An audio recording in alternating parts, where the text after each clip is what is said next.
So let's give you some tips now to sort of help you make the most from your webinar. Well, webinars are useful for a number of different things really. They're great if you're going to do some product launches, or you're promoting affiliate products and so on and so forth. They're really, really useful for that. They're a great way of sort of educating people pretty much as to why they need the product. So yeah, if you're planning on sort of dominating a physical launch or something like that, then by all means, consider a webinar. It could do you an awful lot of good. Now, one way of doing this is to get the person who created the product to come in on the webinar and answer questions and or teach. This works very, very effectively. People don't mind. Product creators are always looking for ways to promote their products, and let's face it, if you're going to make the time and effort to create a webinar, they're going to be more than happy to turn up to promote their product. You might struggle a little with super gurus, but most people will be more than happy to help out and come along and join in, because of course they're going to profit from it as well, because they're going to make the sales. You're doing all the work, they turn up, talk for a little while about how great they are, and voila, they get money in their pocket. So no one in their right mind, to be perfectly frank with you, is going to turn that down.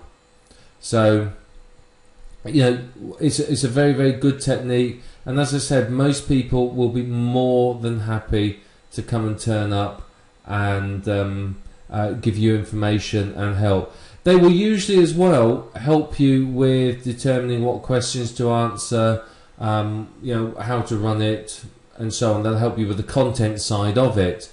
Don't expect them to do it all for you, but they will often help. And what you can usually find is they will often promote it by emailing their list as well. So you can often find that they will send your webinar details out to their list, which of course is going to be great for you. It's going to help you get more people on the webinar yourself. This method with webinars is actually very, very, very effective. It's a great way, particularly if you're not really a known name. If you're not someone that everyone goes, oh god, yeah, that person is an expert in the niche. Something like this is a great way of getting your name known. Basically, it really, really is.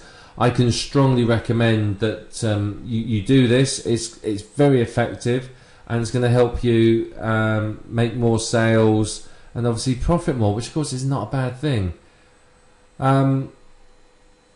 You can then sort of run it with the experts, and it's going to build your name and list. If somebody is running a seminar with a big name guru, people are going to start instantly associating you with that person. In their mind, if I'm interviewing somebody big in internet marketing, think of one of the super gurus. If I'm interviewing one of them, of course everyone that listens to the interview is going to be very impressed and think that I'm on a par with that person. So of course it's going to help your reputation absolutely no end at all.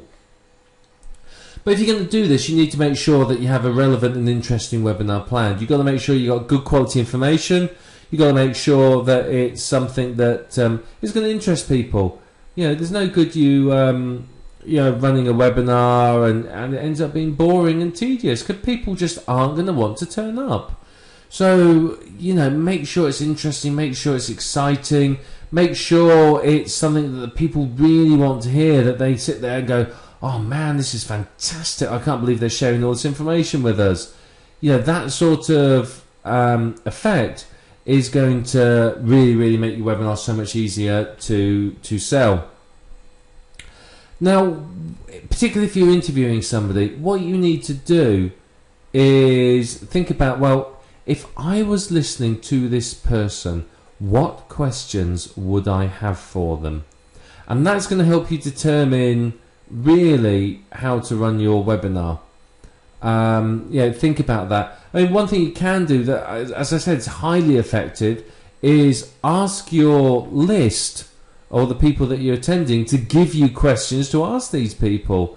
That's going to work. It's going to work very, very well, because of course they're going to be really excited at a chance to put their name on something, if you like. They've got an opportunity to participate and effectively ask a question of some sort of, what's considered a big name person in the niche. So it's a very, very good way of doing it. And what I found is people really, really appreciate it. They very, very much like it. So, just get in the mindset of your listeners and understand what do they want to know, and ask those sort of questions. It's going to help you significantly as well in selling it, because of course, if you can say, well, one of the sales points could be it's the sort of question you would ask this person, it's going to help them a lot. Now remember, it's just common courtesy when you're doing something like this to make sure that the person you're interviewing has a list of questions beforehand. You don't want to surprise them. They want time to prepare so that they look nice and professional as well. They don't want to turn up and be sort of going, well, I don't really know because I haven't really had a chance to think about that. You want them to be able to be very, very professional. And it works both ways, because, of course, if you are, acting like this with them and you're giving them that, they're going to be much more, shall we say, helpful towards you. Whereas if they feel that you're, going to do them over with some surprise questions, then you're going to likely find that they're not going to be so helpful towards you. So, it's building your reputation as someone who's great to do webinars with, because, of course, you get one of them to do a webinar, and then, you think, well, great, I want to do one with another big name person. These people talk amongst each other, and what you'll find is that, they may sort of say, well, I did a webinar with this, so-and-so's invited me to do a webinar. What's he like? Is he any good? Should I be doing a webinar with him? And, if, big guru number 2 has done a webinar with you, and he turns around and goes, oh yeah, he was great. He gave me this great list of questions. He built a big attendees. We made loads of money. It was fantastic fun. That sort of thing is going to sort of encourage other people. So, you've got to be professional, not just for your people that are listening to your webinar, but anyone that you've invited in as sort of a guest speaker on it. Now, when it comes to running the webinar, I think this is quite important, is just make sure that everything's working beforehand. Get in there a bit early. It's like if I'm running a seminar, a live seminar, I would always turn up early, go and have a look, make sure the projector's working, make sure the coffee's laid on, that sort of thing. And that's pretty much what you're doing with this, is you turn up a bit early, just make sure everything's working, make sure your computer's working, make sure there's enough electricity in the house, make sure you've got a glass of water near you, whatever you need to keep going. You don't want to have to stop halfway through and go, look, really sorry guys, talk amongst yourself, I've got to run to the toilet. Make sure everything's done beforehand. You are potentially going to be sitting there for a couple of hours, so you don't want to have to sort of run off halfway through and let them talk amongst themselves. So just make sure everything's working, make sure the webinar company's up, make sure they're all set, make sure they're all ready for you, and so on and so forth. I am personally slightly paranoid with all this stuff, so I recommend testing everything twice. And the reason being is you're absolutely sure then, you know it's going to work. So just test it and test it again just to be thoroughly convinced. Now, unless you have a super large list, you are going to struggle to get enough people to attend. You may have a very responsive small list, in which case, great, good for you.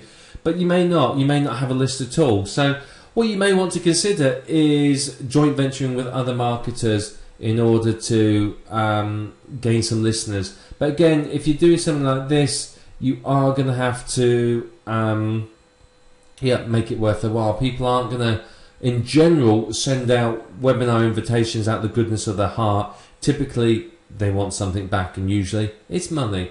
But you need to have some sort of arrangement in place. There's got to be something in there for them. Otherwise, why are they going to help you? If I'm Super Guru A with 200,000 people on my list, why would I send your message out? What's in it for me? So make sure there is something in it for them, and I think that worked very, very well.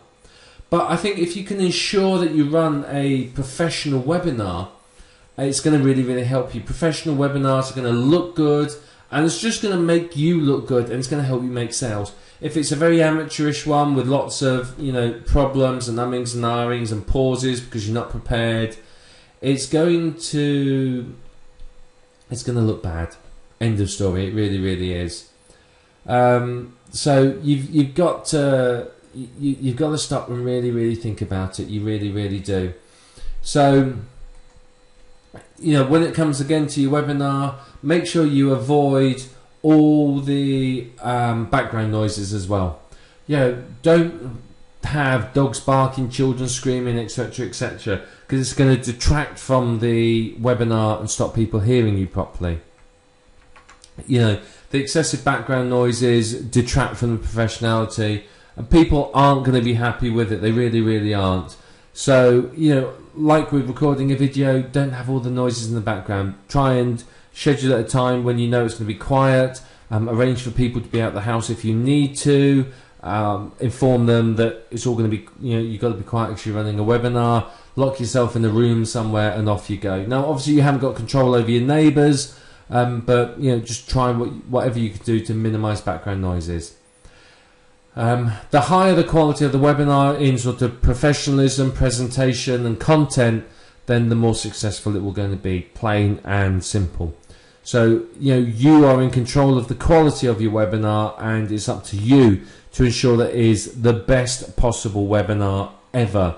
And that way you are going to maximize your effectiveness. So switch off your mobile phone when you're running it, unplug your landline, turn your speakers down on your computer. Just make sure there's nothing that's going to distract people. Get your schedule together, your structure for it, and really go for it and deliver the best quality webinar you can.